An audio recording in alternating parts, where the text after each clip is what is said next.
મિત્રો આજે તમારા માટે એક પ્રશ્ન લાવ્યો છું.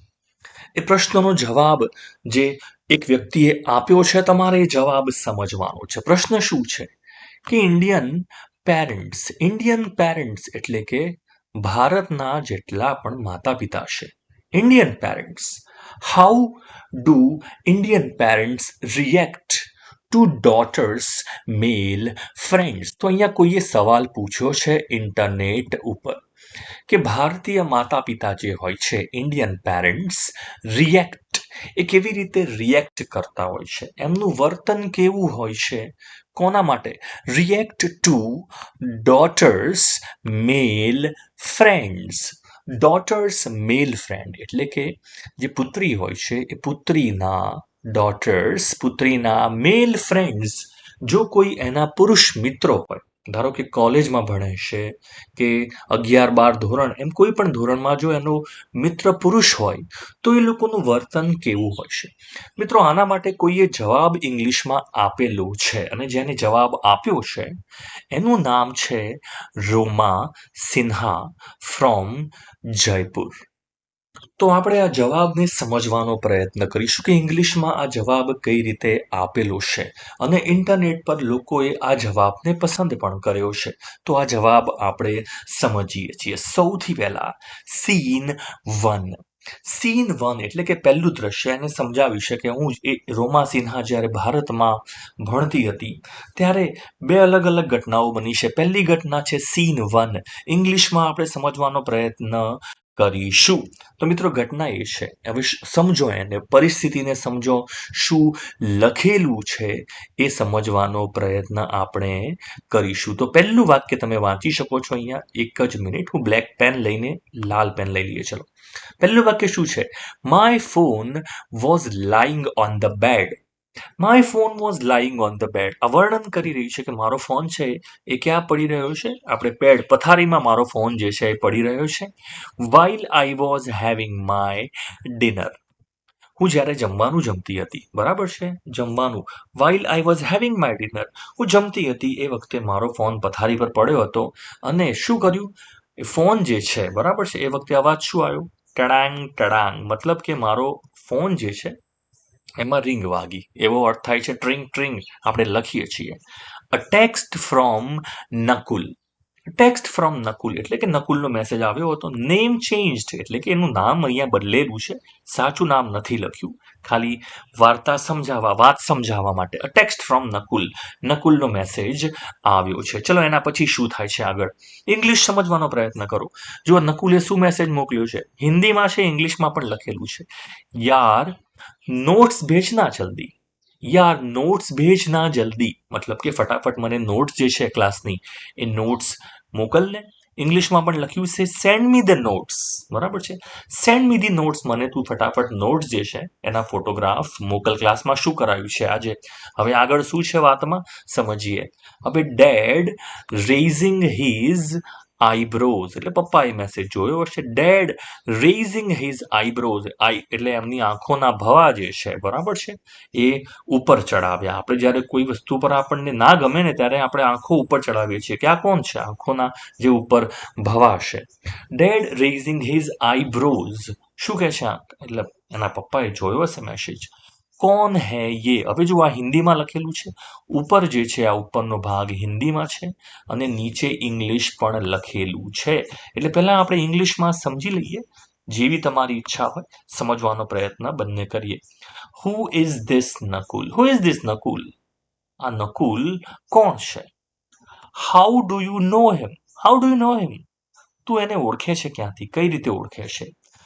Does he study with you? આ પપ્પાના બધા ક્વેશ્ચન એક સાથે. Does he study with you? શું એ તારી સાથે ભણે છે? You didn't tell me about હિમ.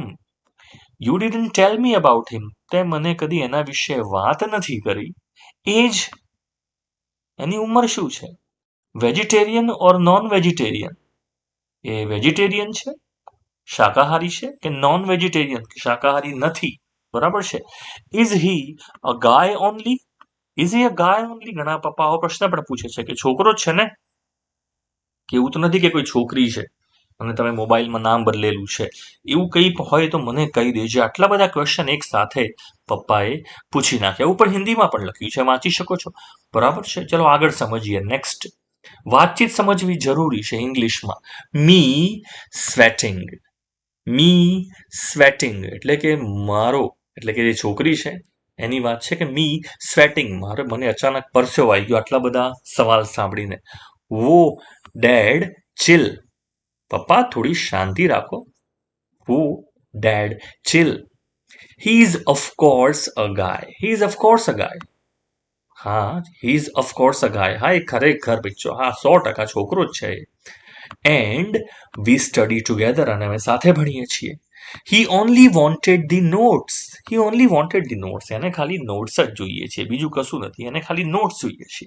તો ડેડ શું કહે છે, પપ્પા શું કહે છે? સંભલ કે રહો. બરાબર છે. અહીંયા જુઓ નીચે ઇંગ્લિશ પણ આપેલું છે, નીચે વાંચી શકો છો. બીવેર. બરાબર છે. બીવેર એટલે કે તમે ચેતવીને રહો, સાચવીને રહો. The world is evil. The world is evil. દુનિયા બહુ ખરાબ છે, જમાનો બહુ ખરાબ છે. ડોન્ટ ટ્રસ્ટ ધેમ. એ છોકરાઓ જે છે, ડોન્ટ ટ્રસ્ટ ધેમ. કોઈ પણ છોકરાઓ, ધેમ એટલે બધા જ છોકરાઓ જેની વાત પપ્પા કરી રહ્યા છે. ડોન્ટ ટ્રસ્ટ ધેમ. આમ લોકો પર વિશ્વાસ ના કરો. મી એટલે કે હું શું કહું છું? Yes dead. ઓકે, હા પપ્પા, સમજી ગઈ. બરાબર છે. આ પહેલો સીન છે. This is seen 1. ચલો હવે આવે છે સીન 2. એમાં સીન 2માં જુઓ આ જ વાત પપ્પા સાથે કેવી રીતે બદલાઈ જાય છે. બરાબર છે. આપણે એક ભારતીય માતા પિતા, એમનું હવે વર્તન જુઓ કેવું બદલાઈ જાય છે જ્યારે સિચ્યુએશન, પરિસ્થિતિ બદલાય છે ત્યારે, એવું કહેવું છે અહીંયા. બરાબર છે. જુઓ શું સીન શું છે? Raining cats and dogs. જુઓ, રેનિંગ કેટ્સ એન્ડ ડોગ મતલબ એવું નહીં કે આકાશમાંથી કૂતરા બિલાડાઓ પડે છે. રેનિંગ કેટ્સ એન્ડ ડોગ્સ એટલે કે જોરદાર મુશળધાર વરસાદ પડે છે. Almost at 9 PM. અને રાત્રે છે ને 9 વાગી ગયા છે. ધારો કે આપણે ક્લાસીસમાં ગયા છીએ, કોઈ જગ્યાએ કોઈ મિત્રના ઘરે બર્થડે પાર્ટીમાં ગયા છે, જોરદાર વરસાદ પડે છે, રાતના 9 વાગી ગયા છે. Me on the phone. અને એ વખતે હું ફોન પર શું વાત કરું છું? ડેડ, પપ્પા, ઇટ્સ રેનિંગ. It's raining. અત્યારે વરસાદ પડી રહ્યો છે, જોરદાર વરસાદ પડી રહ્યો છે. It's raining. How much time will you take to reach here? How much time, હજુ કેટલો સમય લાગશે? વિલ યુ ટેક, તમે કેટલો સમય લેશો? Will you take to reach here? હજુ તમને અહીંયા આવતા કેટલી વાર લાગશે? આટલો બધો વરસાદ પડી રહ્યો છે. હવે પપ્પા શું કહે છે? ડેડ. બરાબર છે. પપ્પા દૂર રહેતા હશે, શહેરમાં, ઘર દૂર હશે જગ્યા કરતા. Dad, it might take an hour. પપ્પા શું કહે છે? It might take an hour. અને હજુ તો અંદાજે 1 કલાક લાગશે, ટ્રાફિક થઈ ગયો છે અહીંયા, એવું હશે. It might take an આવર. કદાચ 1 કલાક જેવું લાગશે. તો છોકરી શું કહે છે? મી શું કહે છે? ઓકે. ઓકે, આઈ અને ડી લખ્યું છે. આને કહેવાય છે આઈ વુડ. આઈ વુડ મતલબ કે તો હું આ વસ્તુ કરું. I would wait then. I would wait then. તો પછી બીજું શું કરું? રાહ જોઉં. I would wait then. બરાબર છે. હવે ઓલમોસ્ટ છોકરી છે ને એ વખતે almost hanging up the call. Almost મતલબ કે લગભગ ફોન છે ને કટ થવા જ આવ્યો હતો. હવે પપ્પાને પણ થોડું ટેન્શન આવ્યું હશે. ફોન કટ થવા જ આવ્યો હતો. એ વખતે પપ્પા શું કહે છે? પપ્પા કહે છે, ડેડ કહે છે, હે લિસન. હે લિસન. હા, અને હું શું કહું છું? સાંભળ. Do you have Nakul there? Do you have Nakul there મતલબ કે તમે લોકો નીકળ્યા છો તો નકુલ તારી જોડે છે? Do you have Nakul there?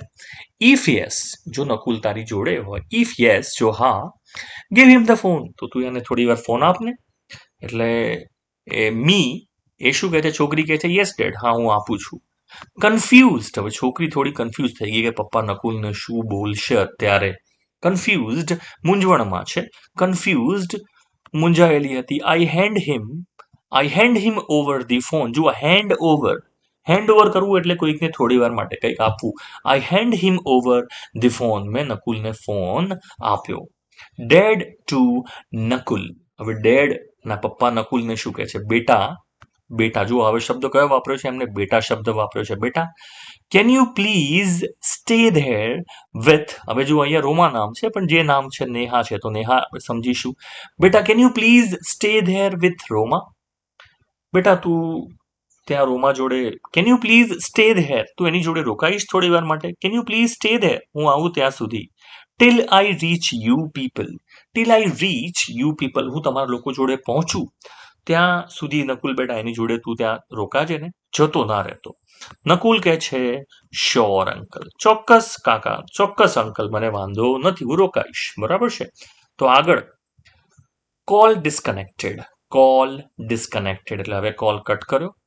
Me to Nakul એટલે મેં નકુલને કીધું વોટ વોઝ દેટ એટલે મારા પપ્પાએ તને શું કહ્યું. નકુલ કહેશે uncle wanted me to stay એટલે કાકાએ મને એવું કીધું, uncle wanted me to stay, કાકા ઈચ્છા છે કે હું રોકાઉં. ટુ માઇન્ડ એટલે કે તું ધ્યાન રાખવા માટે. To mind if you are safe મતલબ કે ધ્યાન રાખવા માટે કે તું સલામત છે. અંકલ એવું કહેતા હતા કે જમાનો ખરાબ છે.